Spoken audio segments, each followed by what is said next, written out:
तो डीओजी देखिए, परिवर्तन ही संसार का नियम है। यस। और कोई भी सिस्टम, खासकर ये जो डीओजी डिपार्टमेंट है, एफिशिएंसी की जो बात हो रही है, ये वेस्टर्न डेमोक्रेसी की बात हो रही है, ये गणतंत्र की बात नहीं हो रही है। तो यहाँ पे दो एस्पेक्ट से मैं देखता हूँ। एक तो है कि आप बहुत एंशियंट भारत में जाएंगे तो भगवान श्री राम को बहुत अच्छा एडमिनिस्ट्रेटर माना जाता है फॉर सम रीजन, बिकॉज वहाँ पे जो धर्म का जो डेफिनेशन था, जो गोल ऑफ द एडमिनिस्ट्रेशन जो राज्य था, वो वेरी पीपल सेंट्रिक, पब्लिक के इंटरेस्ट को आगे बढ़ाना, नेशन को स्ट्रांग करना। उसके बाद आया आपका, अगर आप और हिस्ट्री के और पीछे और आगे जाएंगे तो जैसे कि महाजनपदास का जो कॉन्सेप्ट आया ऋग्वेद के समय का एडमिनिस्ट्रेशन। उसके बाद जो मगध में महाजनपदास का जो कॉन्सेप्ट आया, चाणक्य के समय जो कॉन्सेप्ट आया राज्य का।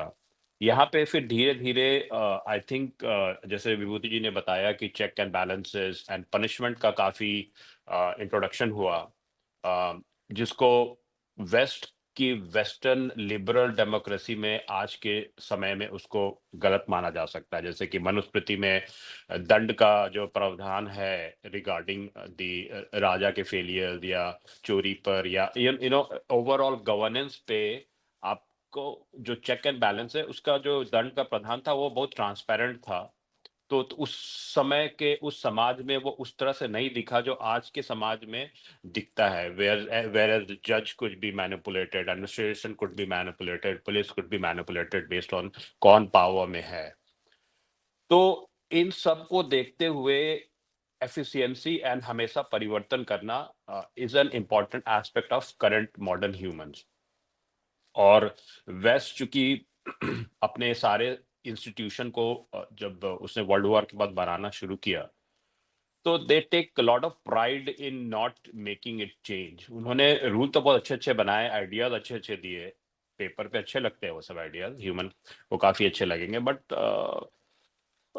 कोई भी तंत्र ऐसे नहीं चलता है। और उसके कारण इतने लंबे समय में इनके तंत्र में काफी प्रॉब्लम्स आ गई, एनोमलीज को बोलते हैं, काफी भ्रांति, काफी मैंने गलतियां हो गई और उसको सुधारने के लिए किसी ने प्रयास नहीं किया, क्योंकि वो कैंसरस की तरह, वो सेल की तरह इतनी मल्टीप्लाई हो गई और इतने जगह घुस गई कि उसको क्लीन करने के लिए कोई वैसा राजा, कोई ऐसा रूलर नहीं हुआ जो इतना बड़ा ले। उसके लिए वक्त लगेगा, बिकॉज उसका खुद का इंटरेस्ट वाज इन्वॉल्व।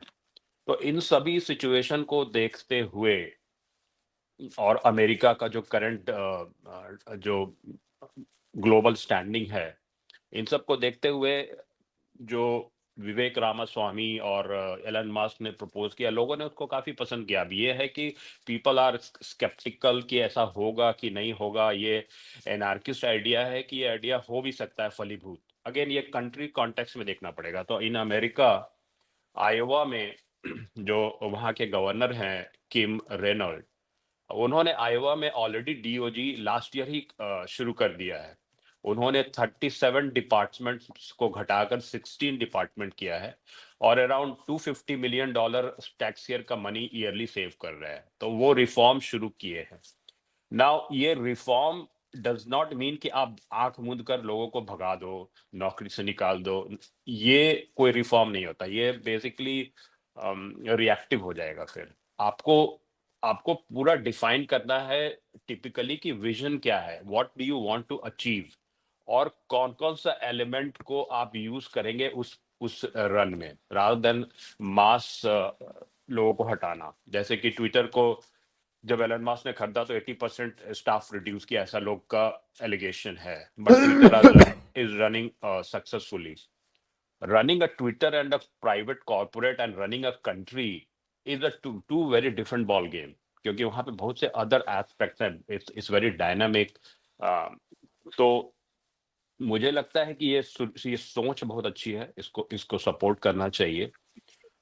ये कैसे ऑपरेशनलाइज होगा वो सबके लिए प्रश्न है, क्योंकि इतने मास स्केल पे एक बहुत ही सशस्त्र राज्य नेशन अमेरिका जो कि फाइनेंशियली एक बहुत बड़ा पावर हाउस है, मिलिटरी पावर हाउस है, एटलीस्ट परसीव्ड वर्ल्ड में। तो उसको इतना मैसिव चेंज कैसे करेगा, we all have to see. But from idea perspective I support DOGE, but not आंख मूंद कर लोगों को हटाना। यू हैव टू सी कि आपका विजन क्या है और उसमें कैसे ये लोग फिट होंगे, और उसके बाद आप लोगों को या तो रीस्किल्ड कीजिए या उनको हटाइए। That's how I will see.